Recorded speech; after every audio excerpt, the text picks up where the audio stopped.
Well, we're on. We're back on.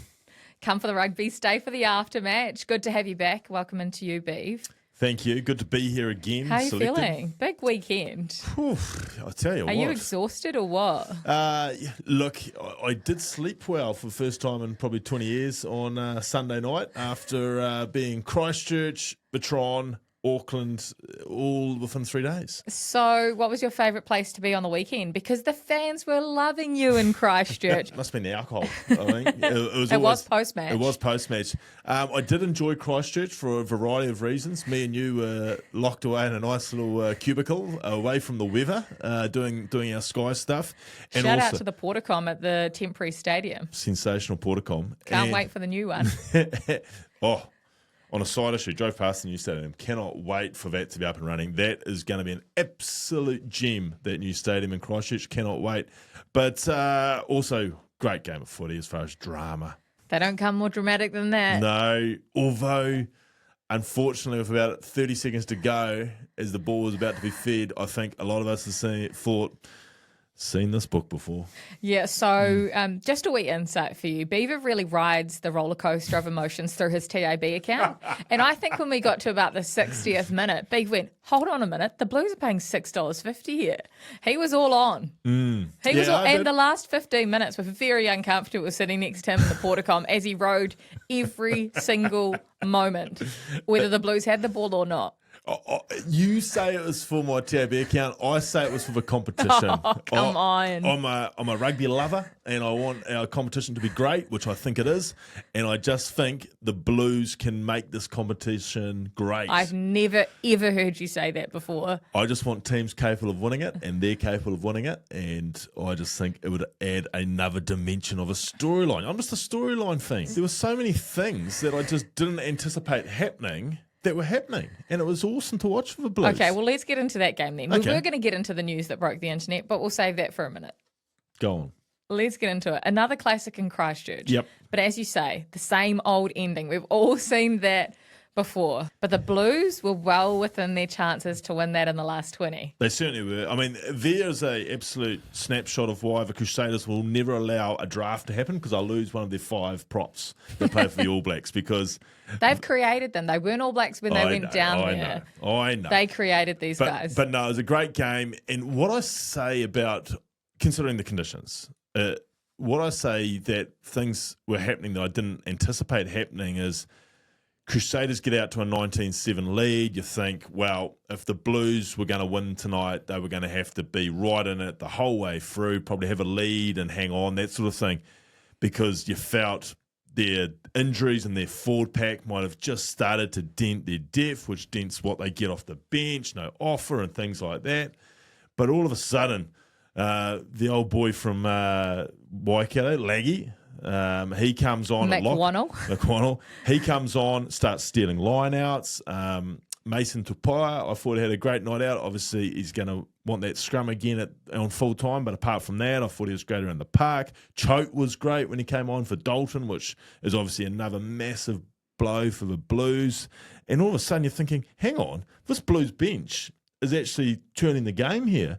And they got to, well, did they get to a lead, or was it just 22-all was the best that they got to? But on the back of some Hoskins magic, all of a sudden it was the Blues who were coming home with 30 to go, 20 to go, 10 to go. You're thinking they are going to get it done. So wonderful performance from them, I thought, considering everything.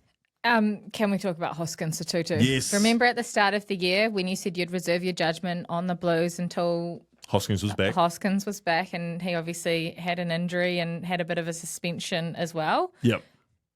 The guy can play. Absolutely can. That's never been in question. But what's been in question then? Well, how he plays, does that fit into the All Blacks? Essentially, that's been the question for the last 12 months. He passes the eye test. He is very, very good and so crucial for those Blues. He is so crucial.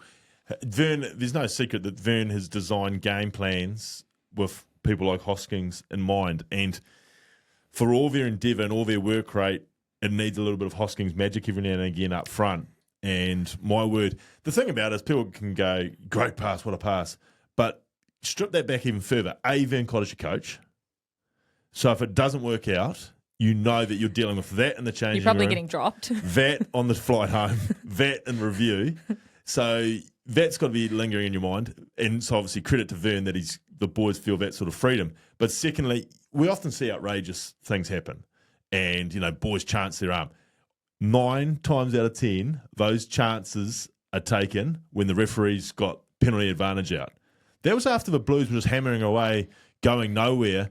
And he just game's in the balance. Game's in the balance, and he's just gone whooshka out the back, blind. Unnecessary as well. Also could have just sent a normal pass out there, but chose to be flamboyant. Well, I like the funny one was, I heard Bodie call it. It didn't go to Bodie, did it? No. That was the brilliant thing. It went to ground and then to AJ. It didn't go to Bodie. It went flying past Bodie's nose. So that was the great thing for me. He had the confidence to do it with no right to do it. When you think about no advantage, we're 5 out from the line, common sense will tell you, let's just got to keep going here. But in fairness, they'd been playing that way for 60 minutes and it hadn't been working. They had all the possession, all the territory. They'd been living down, and they just, at this stage, we're sitting in the box saying, they're not going to win this because they just can't get across the line. They can't hold the ball. They keep knocking it on. They keep undoing themselves. And all of a sudden, Hoskins goes, right, I'm going to chance my arm here. What about James O'Connor? Yes. I know he hasn't been the magic man in every single game and every minute that he's played this year. He's had his ups and downs, but he's come good in a couple of key moments to win a couple of big matches for the Crusaders this year. And they always happen to be in Christchurch. They do always. The home games, the home McDonald's. I think it's because he doesn't want to pay for McDonald's. No, people think, you kick out in front. That's the hardest place to put a pressure kick over from because there's an expectation. I mean, people think, what a dream it would be to put one over from the sideline. Yeah, but if you miss it, are people going to come at you? No. If he misses that, people are going to come at him. There's enough room in that kick to miss. You could get it slightly wrong and it skews off. So it was about, 35 out or something like that. There's enough for it to go wrong. But James O'Connor has proven time and time again that pressure is his friend, as they say. And look, I refuse to talk him up anymore because I don't know if you remember 2010 kick in Hong Kong. He was the one on the end of that too. So okay, don't talk him up. But there was I'll talk him up.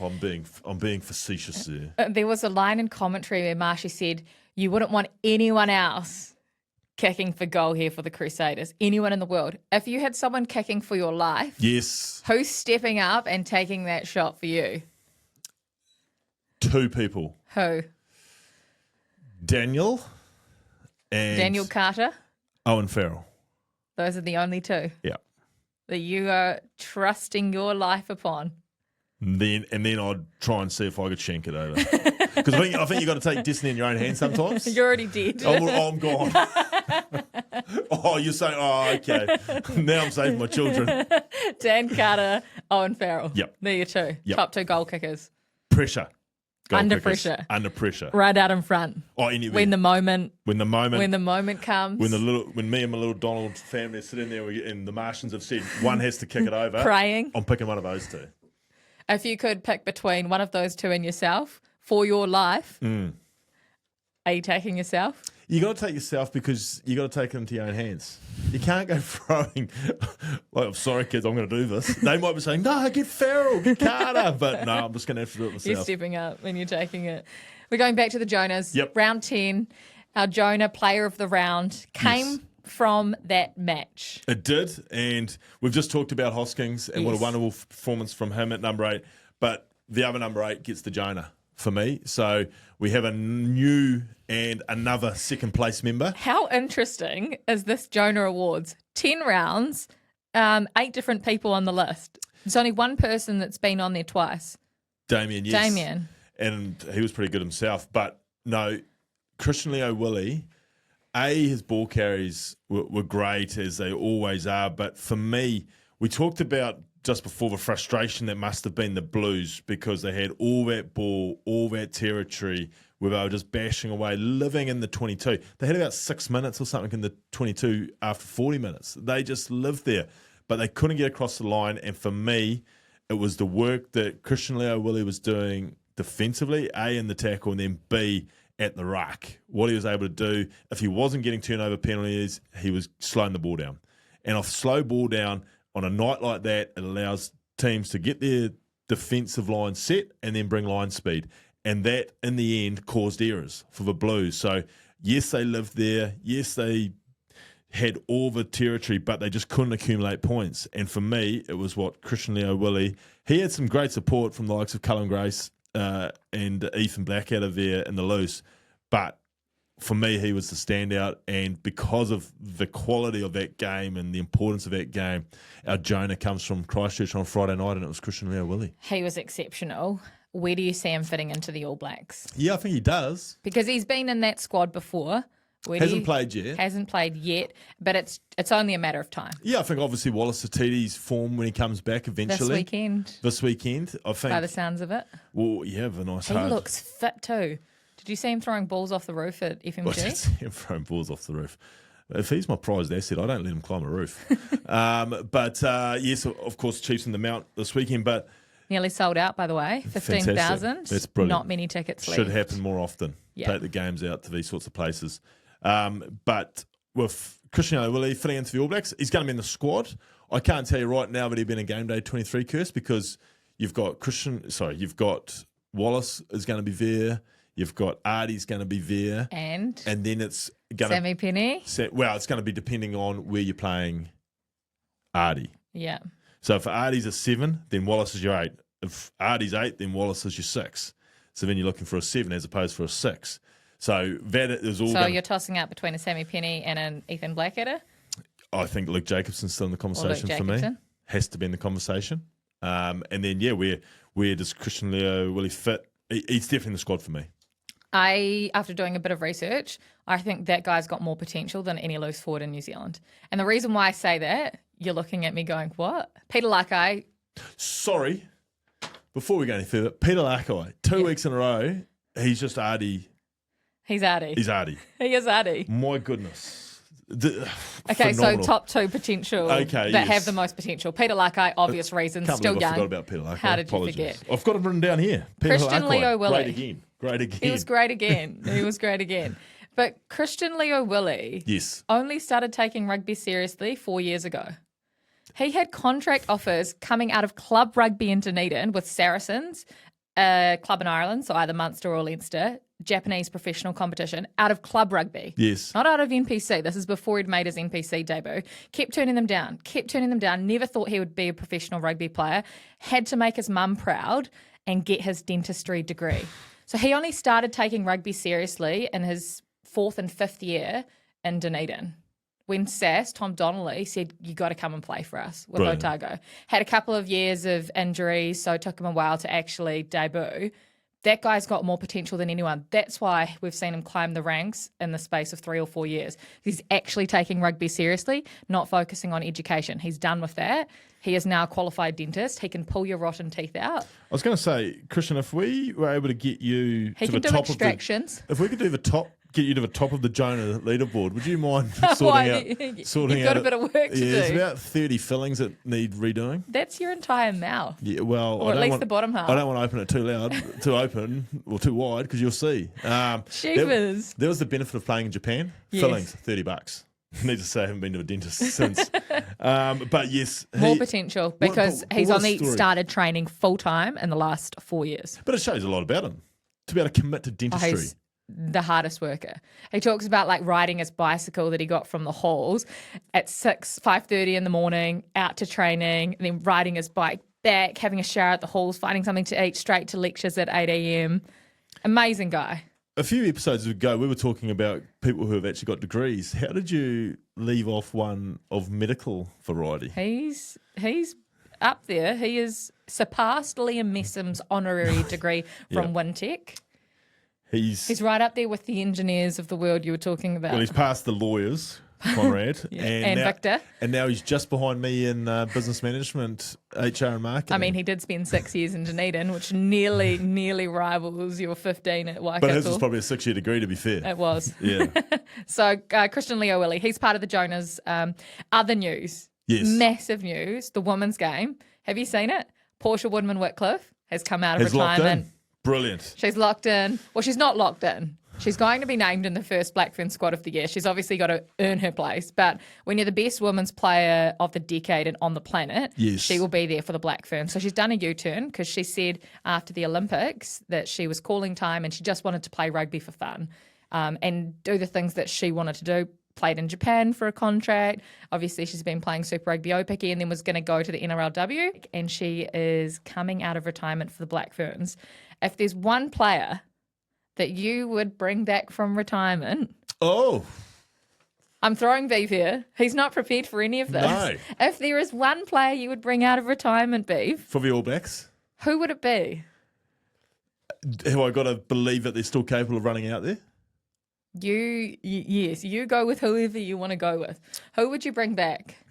Who would I bring back? I'll bring someone back. Who you bring while back? you're waiting? Someone who only peaked in 2011 when he was so young and still had so much more to give to the game. But injuries forced him into retirement early. One ID. You're bringing him back. Israel Dag is coming back with new knees, new hips, new ankles. Well, he's got new legs. Give the guy whatever he needs. One of the most talented people going around that peaked as a 22-year-old, 21-year-old at the Rugby World Cup and then just had so many problems with his body after that. Give the guy an Ironman body and let him come back for a couple of seasons. I don't know if we need to give him one. He's got one now. An Ironman body. Yeah, he's been doing a lot of work. I'm bringing him out of retirement. I get the odd shirtless pic come through my WhatsApp. And, so he's in shape? Yeah, he's in great nick. He could make it? Yeah, so he might have been expecting this. Okay. I mean, I will never forget, and I can't because he tells me often about it. But he watches it often. That run he did in that semi-final, the goose step, the offload to Ma, like, you're pretty special with that. Obviously, I've spent so much time with him, I can never give him that much credit, but he was ridiculous. Skill-wise, I remember when he first came through and he was playing for Hawke's Bay in the NPC as like 17 or 18. Schoolboy. But the thing about him is he just looked so comfortable with it all. Like, he looked like he was just like, yeah, I'm here. Yeah, but not as if the guy doesn't exude confidence, does he, No, our that's true. friend? That's true. And then the same thing happened when he went to the Landers. Like, he went straight from there to the Landers, fullback, and just instantly a success. Yeah. You know, obviously he had the great career at the Crusaders, but just the ability to go straight into the Landers and look like he belonged, very good one to bring out because, as we both know, his gammy legs unfortunately cut him down and cut down a few years off his career. And certainly out of his prime, because even when he was in New Zealand still, when he was still getting picked for the All Blacks, I think the legs were already starting to affect him there. So, no, that's a good one. Don't mind that one. Who are you bringing out of retirement? Oh, who am I bringing back? Let's go loose forwards. Let's go someone who... We've just talked about how congested they are. Yeah, I'm going to congest it even more because in this way, Artie's going to have to play 7 because I've got Jerome Kano coming back. The big bruising number 6.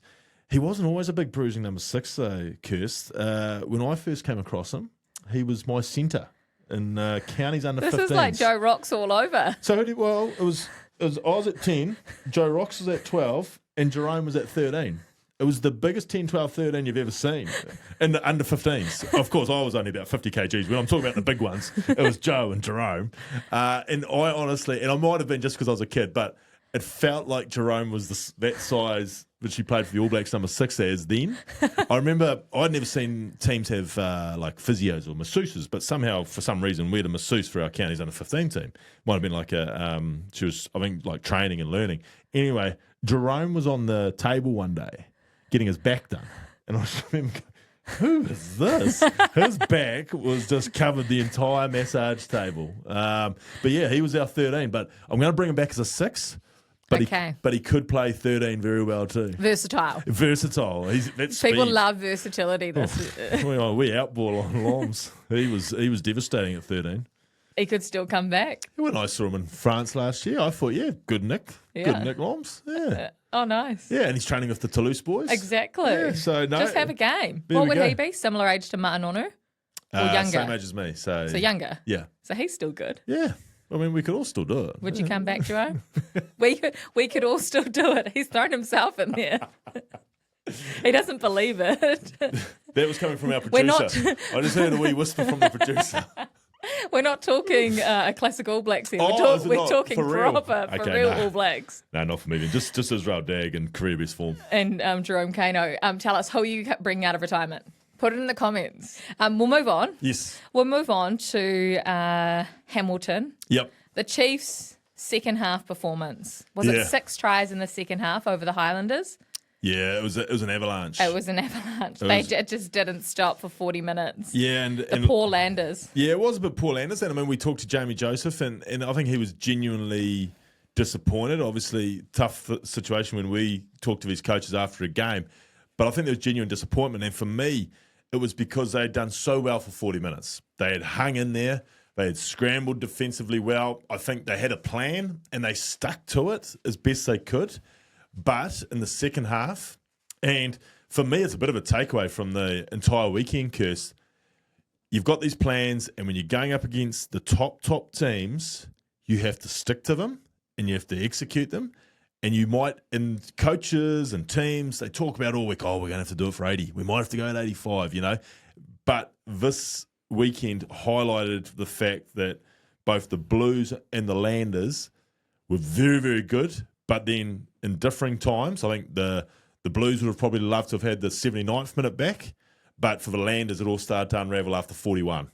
And for me, they had a plan where they were going to be very clean and quick out of their 30 to 40. They weren't going to get bogged down there. They were going to kick out of there as soon as they could. Well, as soon as they got restarted in the second half, they fumbled around to kick off. Then they managed to scramble their way out of that situation. Then they get to a ruck. Falau, who was very good again around the play, but his kicking game, a bit like the previous week, wasn't as good. He puts one out in the full, and then this avalanche starts. And then the thing about the Chiefs that I've looked at this year, as soon as they get outside, it happened to the Reds, now it's happened to the Landers when they've played them, as soon as they get outside that 7 points, the freedom comes in. So by that I mean, if you've been watching the Chiefs all year, they are very secure off their kickoff. They are very deliberate. We take a ruck, we get Xavier Rowe or Cortez to kick, or we go back to Damien, he kicks. As soon as they got outside 7 points... Is 7 enough to be playing with that sort of freedom? Well, I think it's because that's their urge. They want to be playing like that. Yeah. That's how they instinctively want to play. But against some teams, a 7-point buffer to start throwing the ball around. I mean, it's working for them at the moment. This is how the avalanche started. As soon as the Highlanders kicked off and they were behind by more than 7, instead of the Chiefs taking their time and kicking out and box kicking, they go bang out the back of the first pot of forwards. Mackenzie flicks it out to the backs and they start running down the sidelines. They've got Sammy Penny-Finau out there. They've got the Trust and Nalawa out there to, not quite on, now I'll kick. Regathers, things like that. It's all about the scoreboard with the Chiefs. And soon as they feel a little bit of comfort, they have the ability to go bang and really put the foot down. And that's what the Highlanders experienced. And the Highlanders' execution was the reason that the Chiefs could play like that. And there are very few teams that are equipped to shut them down. And on top of the fact that the Landers had to work so hard in that first half, there was injuries, they were all dinged up, they could not contain the Chiefs when they played at that tempo.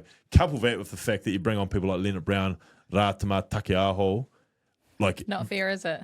It's not fair, probably. And those three let's just take those three. Yeah. They believe they're starters. So they're not going to come on and just cruise. They came on and instantly... Well, they are starters. They are starters. But everything they did went through the roof. And all of a sudden you're thinking, when's this going to stop? Well, it ain't stopping. And that's the thing for teams like the Landers. They just couldn't hold with. Well, we know where they've been for the last 2 years. So at the pointy end of the season, can they still get away with playing with that sort of freedom? Well, because the final is going to be in one of probably 3 places. Yes. Fhamilton, Christchurch, according to you... Possibly Canberra. Potentially Auckland, not Canberra. Yeah. Or Canberra. Auckland's looking a bit far now. Bit flaky. Bit flaky now, but certainly it could be in Canberra. Just looking at the points table. Can they do it like that?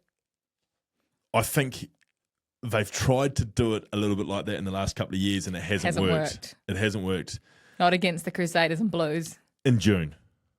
We were both at the final last year. You were working. I was in the stand. yeah. State, not stand. Maybe state. And I could feel the rain. But they didn't look like they could. And then the same again the year before against the Crusaders. They had chances to win it, but they kept playing. So I think for them, it's about getting the balance right. But they've been there. There's so much experience now, surely, that they've been able to work out that we're not going to be able to do that at the business end of the season. What did you think? Because the Highlanders, they've been a bit of a smoky for you all year. Yes. You've had a bit of a love affair with them. I have. Nathan Hasty, Jamie Joseph, Timothy Tavatava Tavatava Nawai. Yep. What about their 7? Lasanga. What did you think of Lasanga, the Bay of Plenty boy who had lots of fans there who must have come across from the Bay? Yeah, for a couple of weeks now, I was lucky enough to be in Dunedin the previous week. And the thing about him is, and he stands out, I think, because of the nature of the Highlanders pack. So the Highlanders pack, great tradesmen, really good, hard-working. They're going to do the job for you. They're going to be menaces at the breakdown and all the rest of it. But he adds the physical power component.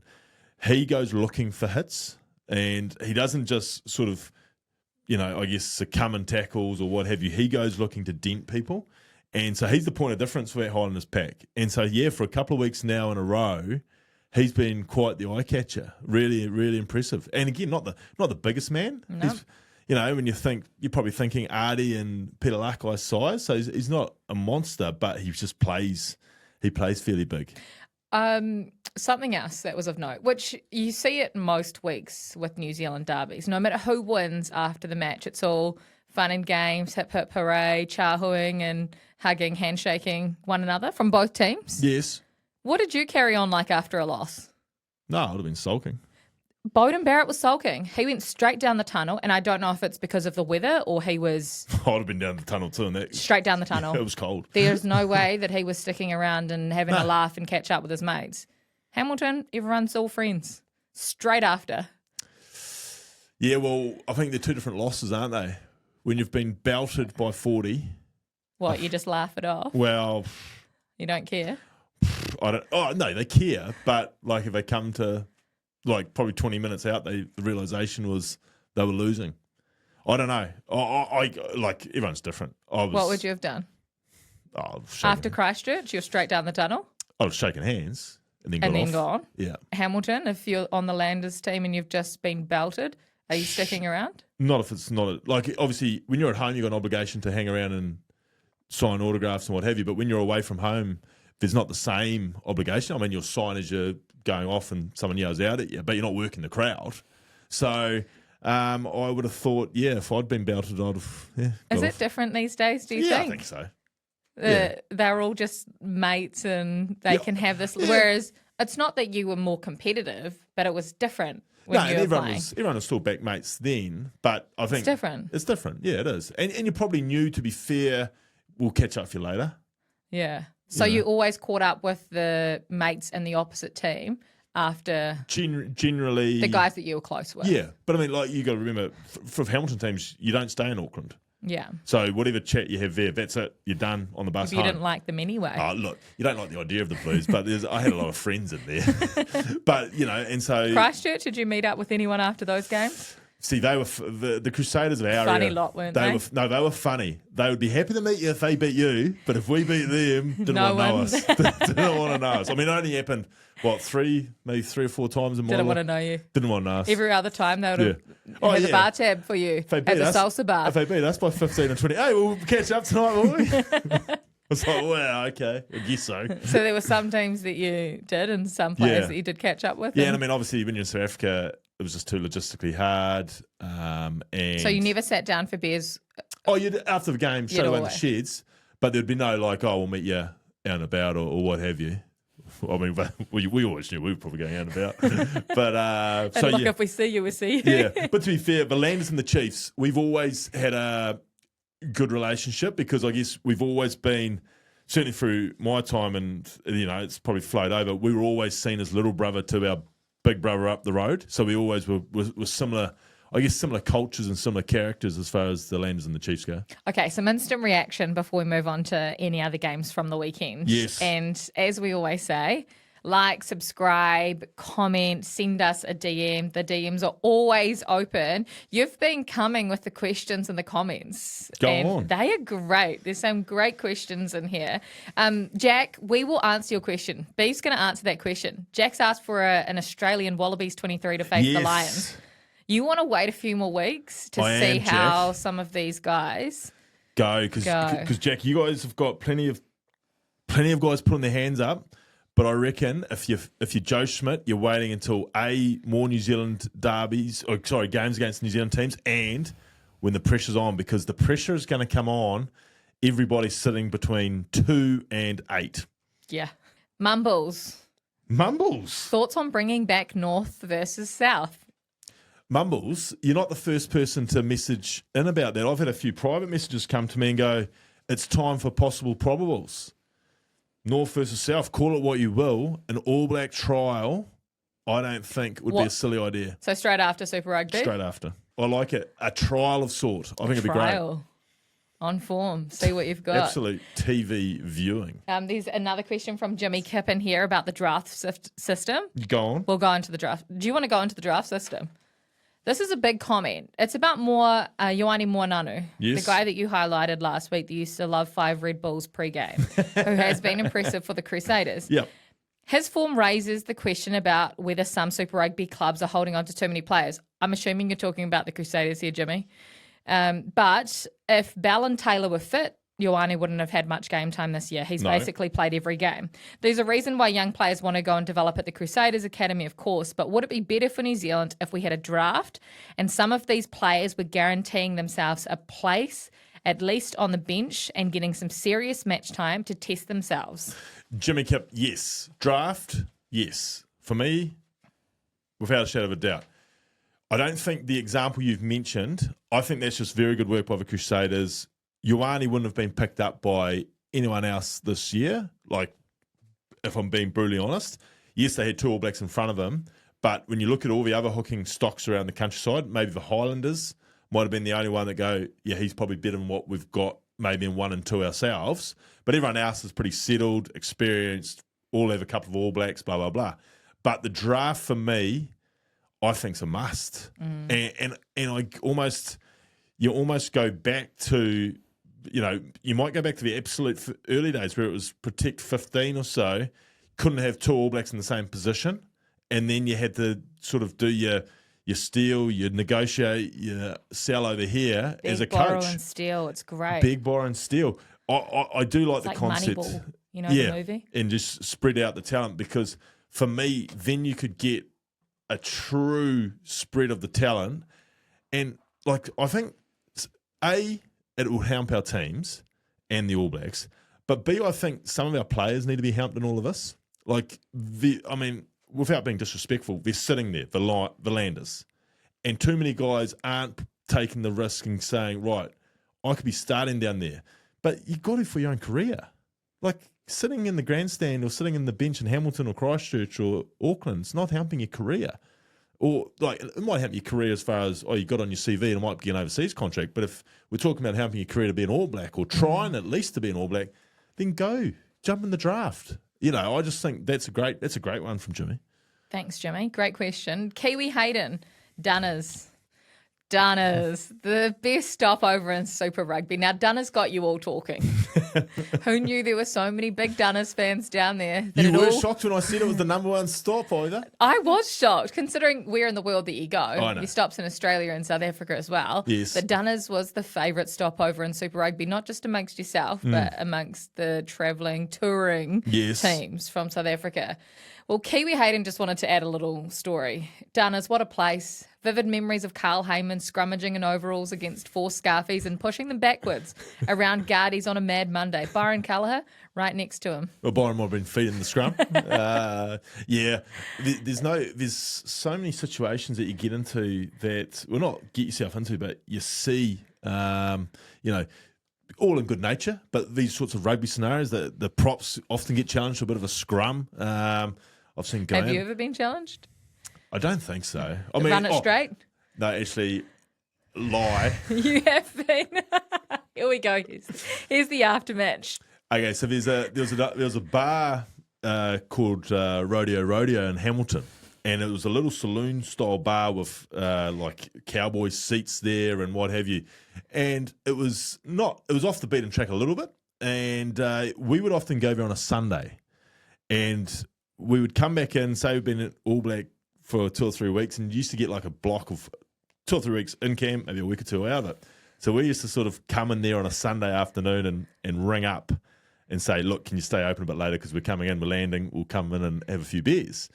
And so me and obviously Cucks and a couple of others who were in the squad at the time would whip on in there. And then one day, you'd always get a random crowd come in there. And it'd be like, some people who couldn't usually have a Saturday night because they got jobs or what have you. So they'd make Sunday their night.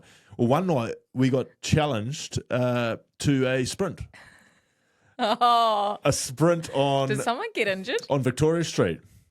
Someone did get injured. It wasn't me, and I won't incriminate who it was. Okay, but, tell us more. This person tore a hamstring.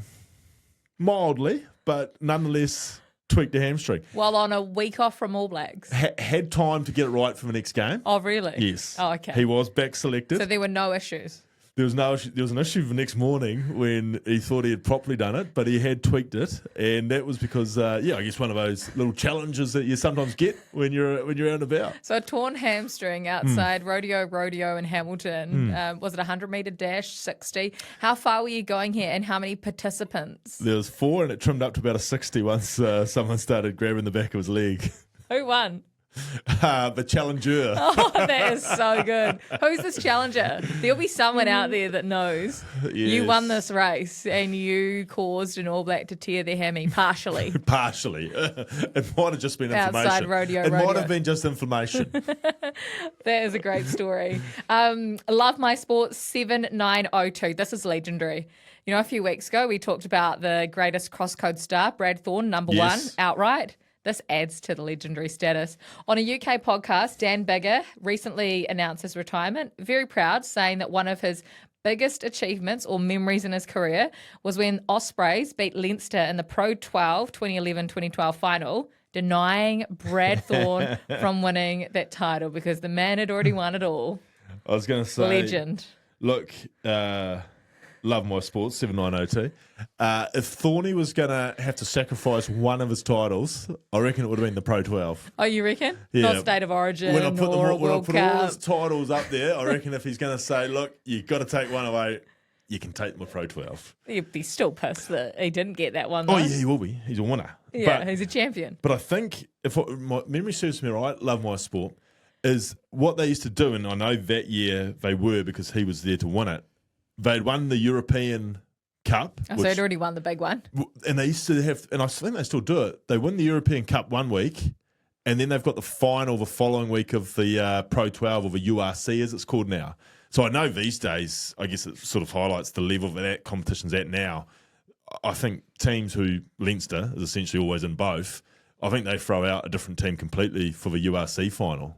But obviously back then, Thorny was there to win it. And so they probably did roll out the big guns, but denied them of the double. Great questions, great comments. Keep them coming, and like and subscribe if you're enjoying what you're hearing. We're up to 1,000 subscribers. Thank you. Yes, absolutely. Thanks so you. much. Must be your some of your questions, Kirst. And some of your aftermatch stories, Beav, Dunners and Rodeo and the likes. No longer there. It's one of the great shames of the Hamilton. There's no saloon bar. The Hamilton landscape. Not that I'm obviously in that scene anymore. No. But occasionally, you'd like to go for a walk down memory lane. Yeah, it's no longer there. No longer there. And I guess those memories can stay there. Force Hurricanes. Yes. How do you play out a draw in Super Rugby when there's extra time? Please explain. When you have that many quality players on the field, how do you play out a draw? For drama, I get it. Amazing. Yes. First of all, I don't know if we need the... You don't think we need Super Point? No. Get rid of it. So just a draw at full time. Shake hands, walk away for 2 points. But if you do have Super If Point, you do have... you don't see... Very, very rarely would you see an NRL game going to Golden Point and it not coming out with a winner. Yeah, the fatigue factor usually means that somebody's just out on their feet. I actually thought, although it was played in Perth, it didn't look like that. The guys looked like they were still running and still sharp. There was a point there right at the end where I think Braden Yossé got a hold of the ball in extra time and he'd come off the bench. And I thought, hang on, he's going to change things here. And he bumped one and got offload, and Hurricanes got in behind for a Nardi, a little short ball, but they couldn't get it done. If they had their time again, I reckon how they set. I don't know if they set up. I mean, and look, I've got enough friends in that coaching group. I don't want to come at them, but I don't know if they actually that might not have been ticked off this year. How's that not ticked off?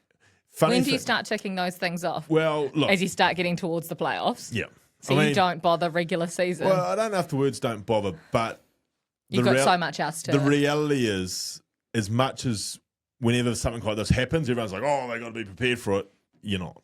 Like I remember with, once you're getting closer to big games, then you might go, oh, let's just organise, what are we going to call this, sort of thing.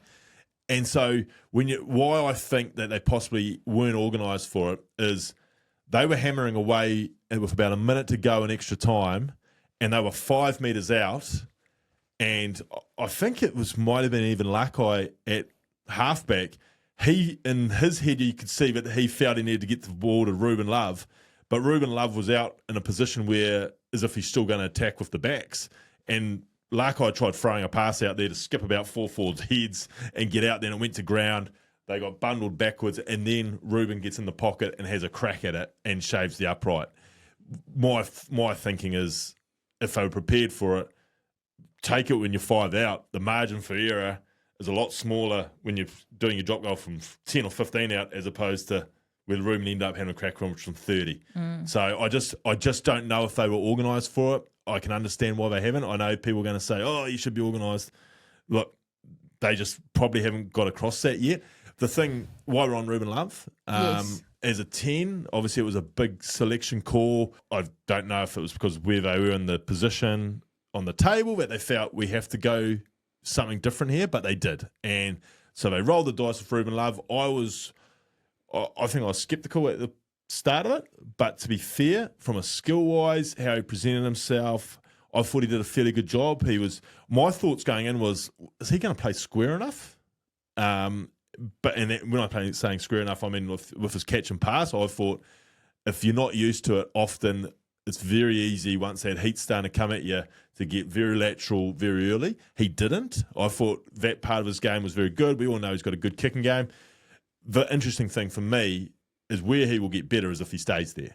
It was the only thing that I think he could, and again, first week up, so you don't want to lump it all on him, but him just being a threat, like all his ball work was done out the back of pods and all this. I think you'd just love to see him get the ball from 9, got a couple of forwards either side of him and just have a look himself because he's such an athlete, such a runner. So I think there's room for him to grow. It's only first game. And him being at 10 means you can have Harkin out at 15. He looked good. I tell you what though, and I don't mean to crack jokes with a team that just drew a game and are bitterly disappointed, but that try they blew adds more fuel to our fire that they have a fantasy count with Captain Roygard because there was a try bomb that could have been thrown with.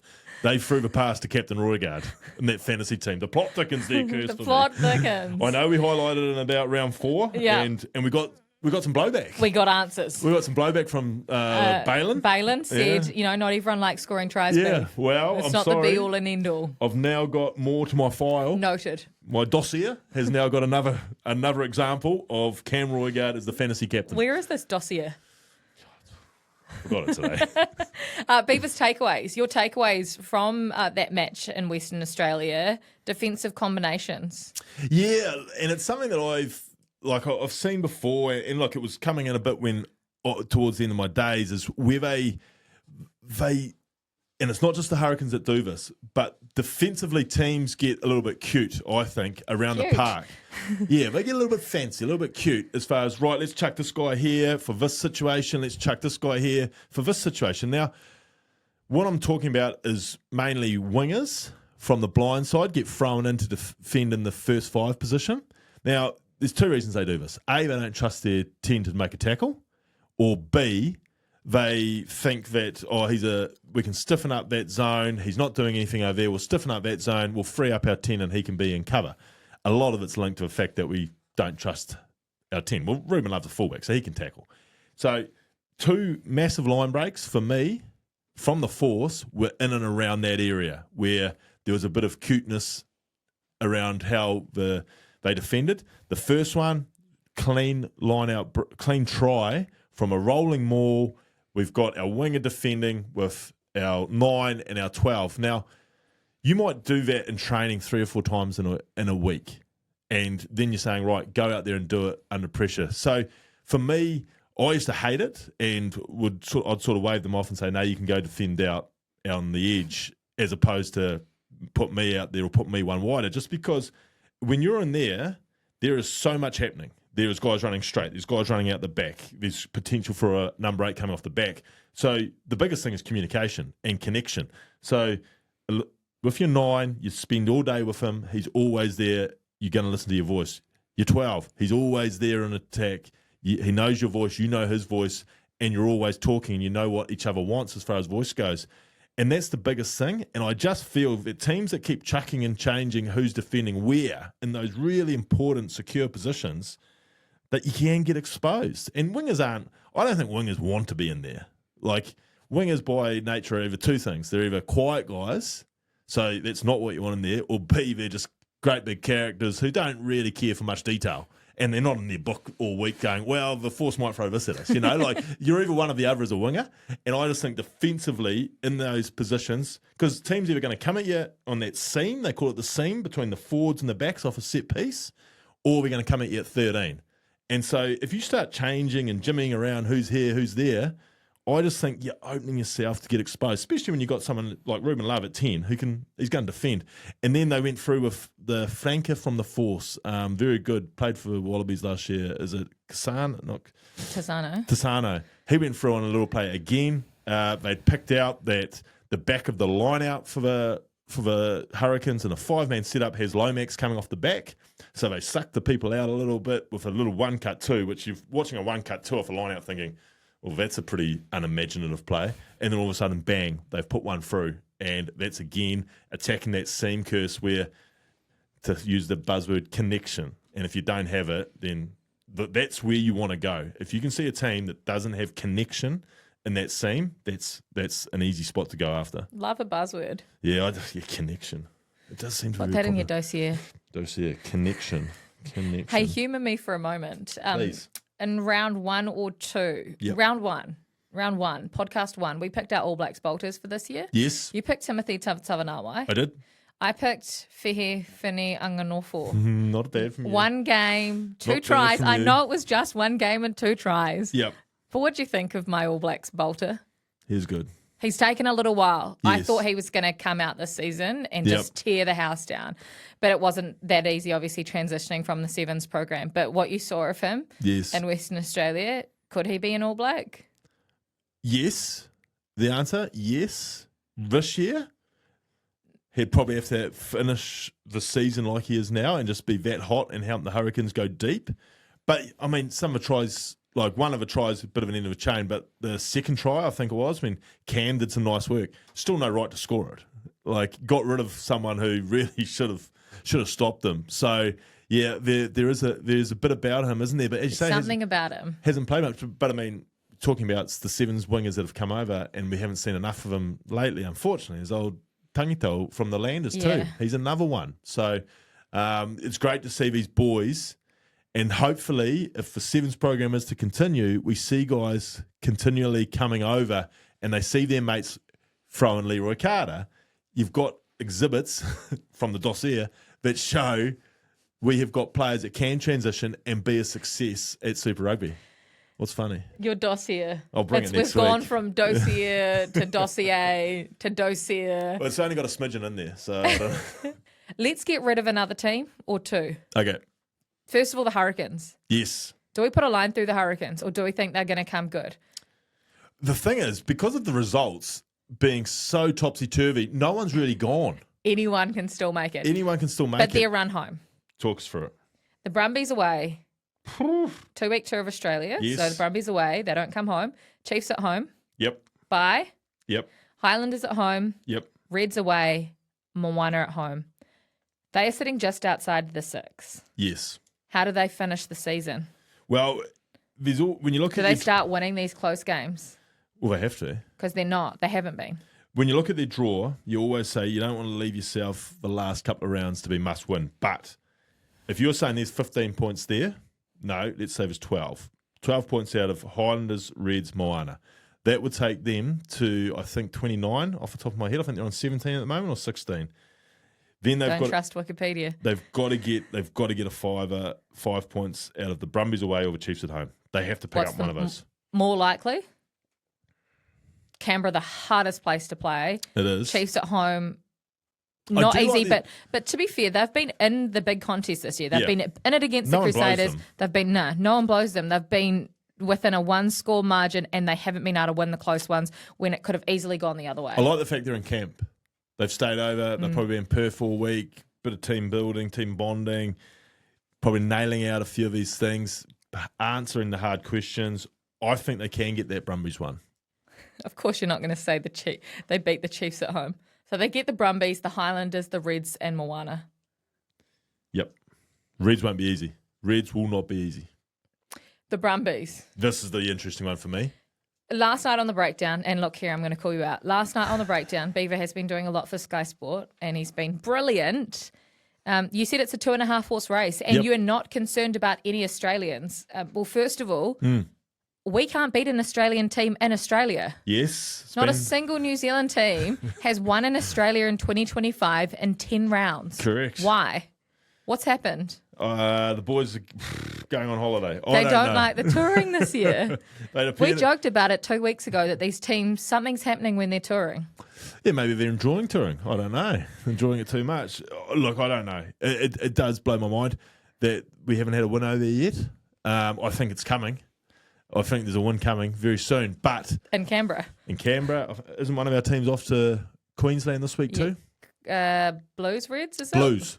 I'd give the Blues a chance too. I will talk about predictions later. However, for me, it's not like it's intimidating or anything like that. I think it's just a matter of they get out. Maybe they're not sticking to their routines. Maybe the opposition. You look at the Waratahs; they grow another leg when they're playing in Sydney. So the teams grow. But yeah, it is a little bit alarming, and particularly alarming, Kirst, when we talk about our next team. Give it to us. The Give Brumbies. Us the Brumbies. The Brumbies run home. Brumbies versus Hurricanes. Noting that the Brumbies are already top 3. They're already top 3 here. And the Crusaders and the Chiefs have quite the diet of derbies running in. But listen to this. If you're comparing apples with apples, as they say, Brumbies go Hurricanes at home. Brumbies Waratahs at home. Force Brumbies away. Brumbies Reds in Canberra. Bye. Brumbies Crusaders in bye. So 4 out of their last 5 are at Geo, in the nation's capital of Australia. Let's bank something. Yep. Bank the games. Bank the Brumbies run home. Okay. And then bank their playoff spot. Where do they finish into the playoffs? Okay. I'm not banking the Hurricanes. But you can't. You'd be contradicting yourself from 3 minutes ago. I'm banking Waratahs. I'm banking the Force away. I'm banking the Reds at Geo. And I'm not banking the Crusaders. You just said they're going to win 4. I know. They're only winning 3 now. They're winning 3. I said if they were to win 4, they'd finish top 2. I'm giving them So you're giving 4, them 3 banked. 8, 12, and a losing bonus, 13 points. Where do they finish? I think that's still going to be good enough for second. Home semi, if they get through their quarterfinal. How good last round, Brumbies Crusaders. They'll both have to play fully loaded teams because something will be on that. Massively. Yeah, it might be the top spot. Could be top spot. That could be for the top spot. Great Fascinating. finish. Great finish. Brumbies. Okay, here's something interesting for you. Go on. To get the competitive juices flowing, I know how much you loved being stitched up with the blind ranking of Hated wingers. We're doing it again. But we are blind ranking the greatest player of all time from 6 nations. Not the 6 nations. Yes. I've picked out 6 nations. Okay. So your greatest player of all time from... Is it my lifetime or just my feelings? You pick whoever you'd like. Okay. We'll judge you after. Okay. Okay, the greatest player of all time, England. Martin Johnson. Why? Led them to World Cup victory. A colossus of the game. What about Delalio? He was the second. It was my finalist in my head thing straight away would be Lawrence Delalio and Johnny Wilkinson. Oh, Johnny's in there. Yep. Right foot drop kick to win a World Cup when you're a left footer. But the spoils, Just go to Martin Johnson. Martin Johnson. Yep. Greatest player of all time from Ireland. Brian O'Driscoll. Easy as that. Yep. No one else is in the conversation. Not in my lifetime, not that I can think Johnny of. Sexton? If you went another tier, Johnny Sexton, Ronan O'Gara, Keith Wood, but Brian O'Driscoll. Sits outright. Yeah. Because... Freak as a centre. And got to remember, he was doing things like if you slotted him into the Irish team now, yep, you can understand him being as good as he was. But when he was as good as he was in an Irish team that were always the underdogs. Bod. Gotta love Bod. It's a great name too. Bank him. There you go. Greatest of all time from France. I know where you're going here. Current. Dupont. Well, no, big final. Can I give you some finalists here? France. So Antoine Dupont. Thierry Dusautois. Here's one that probably you won't register with you. Serge Blanco. Mm-hmm. When I was a kid, he was the fullback, superstar. And another one, and again from my childhood, when your heart was broken watching our 99 team, and I think he even played in 94 when they won in Eden Park. Number 7, he used to wear white headgear, and he was everywhere. Olivier Magnet. Ooh. I might have that last name. Magnet? Almost like a Magnum, but without the M at the end of it. Philippe Salah. Another honourable mention, yes. Okay, so 5 honourable mentions. Who actually tops the charts? Who's the greatest of all time from France? Les Bleus. I'm going to go Serge Blanco. Serge. Which, from your childhood, he was the one that stood out like an absolute beacon. Australia. Larkham. You're just so quick with these. Yeah. Why Larkham? Maybe a first 5 bias. Yeah, he was one of your favourite players growing up. Mertz, Larkham and Grant Fox. And I got to just cross over for a couple of years. And he skinned you. So, day in, day out. You know, and it was like those probably like playing him was the times that you thought you're a bit out of your depth here. It was about, one of the few times that you felt, even like, I was probably out of my depth a lot, but just, you're cocky at the time, so you think you're not. But playing him, felt out of my depth. I mean, and like his other mate inside him was probably very much in my thought process too, and Gregan. But like I still remember playing the Brumbies in an afternoon game. We weren't a great team, and I was 21 or 22, and it was Larkham, Gregan, Gitz I think might have been 12, Mortlock 13, Rathbone was on one wing. I think Roth might have still been there. Gerard was somewhere in back 3, and it was just like chasing shadows. You could have picked half a dozen of those names. But it was all because of Larkham, full pace. You don't know where he's going to hit. He could throw a cutout ball at full pace like no one else I've ever seen. You do have a soft spot for David Campese though, don't you? Oh, Campo, of course, the goose step. I used to imitate it often. But no, John Eales would have been the only, a goal-kicking lock. Yeah. Just put that in your head there for a second, Kirst. One of the absolute greats. Could you imagine Brodie Retallick goal-kicking? Yes. You could. I can. Well, apart because from he tries to do everything training? else. I could imagine Brodie Retallick doing it. No, John Eales. But not in tests. No. So John Eales, honourable mention. Honourable, but it's Larkham. Greatest of all time from South Africa. Who's the box best? This is where it gets tricky. Ridiculous. Well, who's in the conversation? Well, who's not? Like they've got a team at the moment that's won 2 back-to-back. Sorry, not 2. They've won 2 World Cups back-to-back, which is unbelievable. So you could take 4 or 5 straight out of there. Or if I'm thinking about my time, and Furu Dupree is in the grand final with another one of his Bulls mates. And this is going to be a strange one because you're going to think, what's Beaver picking that position for? But I'm going to go Victor Matfield. Not just because of his looks. Well, I know you. Or locks. I know you think Victor is still a gorgeous-looking man. But no, it's Victor for me because you always felt that his influence on a game had the ability to turn it against you. And like I'm talking about when it was Chiefs versus the Bulls or the few tests that I got to play against him, he was such a commander of that set piece. And with that set piece, the speed of the game, and even referees, you felt like he was controlling everything. It was almost like I think people think what Richie was for New Zealand and the Crusaders, but you just felt that he had such control over everything. I mean, for me, he only just by, what's my word? Smidgen, just over Furu Dupree, who would be as good a halfback as you've ever seen. Greatest Springbok of all time, Victor Matfield. Victor, obviously, I don't go past 30 or 40 years ago. So, but I mean, that's a hot field when you think about. We grew up watching the '95 World Cup, and who they had, and then on the field, your Sears or your Francois Pinards, but then Schalk Burger and the likes, John Smith, of course. There's just so many. Greatest All Black of all time. Do I have to answer?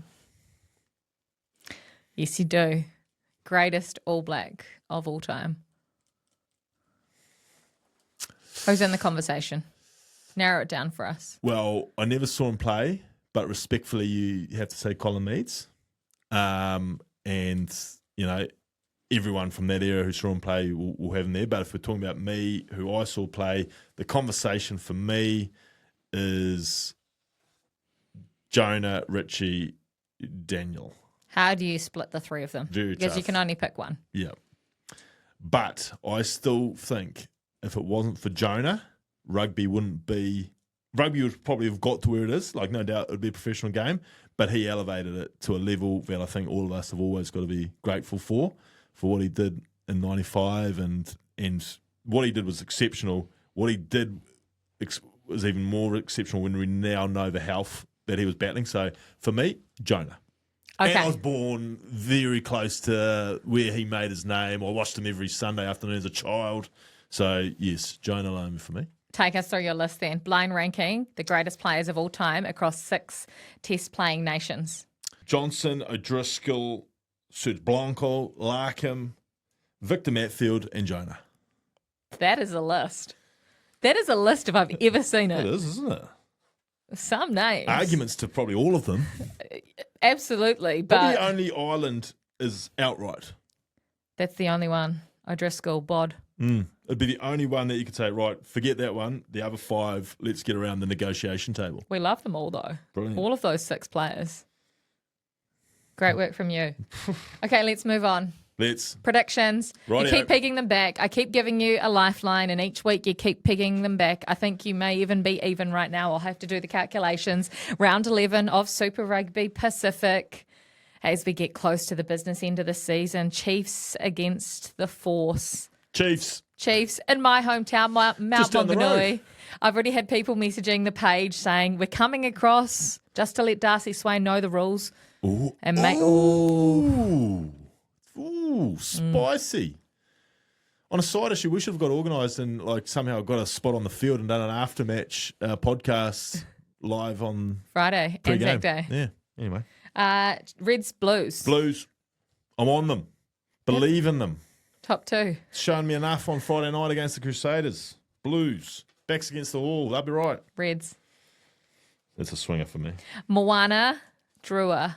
The Battle of the Pacific. It is the Battle of the Pacific, and Moana for me. Moana for me too. I am going Moana. Highlanders, Crusaders. The Southern Derby. The Southern Derby. Crusaders, sorry. Sorry, Well, Landers. nothing like a Southern Derby to bring out the best in the That's Landers. true. Landers at home. Good on ya. Brumbies, Hurricanes. Well, You've already said it.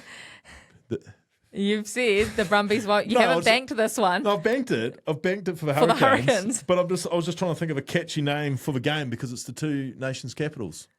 So what's your name? The Capital Clash. The Capital Clash. Come on, It's actually- marketer. No, but actually, on a side issue, it's awesome. But he did PR, remember? It's awesome for the Hurricanes to be in Canberra on this weekend because Canberra does an awesome Anzac celebration. They do. And they have. We've been there a couple of times with Chiefs, and we've gone up to the ceremony and even the grounds. Cenotaph yeah, and- it's wicked. So Hurricanes lucky boys this week. Brumbies. I'm sorry. This is going to be an interesting weekend. I've done it again. Where were you born? Wellington. Oh, just checking. Because I was just checking that you're born in New Zealand because The Blues and the Hurricanes. Which Cully cannot get his head around the fact that I do not support the Hurricanes. I was young when I left Wellington. Did you tell him you didn't make an impression on us? I was very young. Look, we've got one other thing to address. Go on. And people have been saying, can we address the elephant in the room? What's the elephant? Rieko Ioane, Yes. the Joker, Yes. off to Leinster. Absolute made my day when I read that. Made your day, made my week. Could not have been funnier. Can I read you a few of the comments, please? Will you indulge me for a moment? Please. Rieko Ioane, last year with the Blues this year, doing what Geordie Barrett's done. End of the All Black season, we'll go to Leinster to play URC and European Cup, and then we'll come back next year for the Blues. So he's taking a playing sabbatical. Yes. Please let me indulge you for a moment. What a boss move, going to Johnny's stomping ground. Yes, that is a power play. Johnny Sexton, book the limo, oos, airport pickups. Baz C. Ryan wants an apology first. Who from? Rieko. Oh, it's Baz from Leinster? Baz C. Ryan. Baz C. Ryan is from Ireland. Oh, okay. This is the best. When Ireland thought they'd heard the last of him, now they're going to see him every single week. Well played, Rieko. Well played. Allo wants to know, is Sexton renewing his season ticket? No, he's working for Munster now. Ireland's rugby daddy is coming for full custody.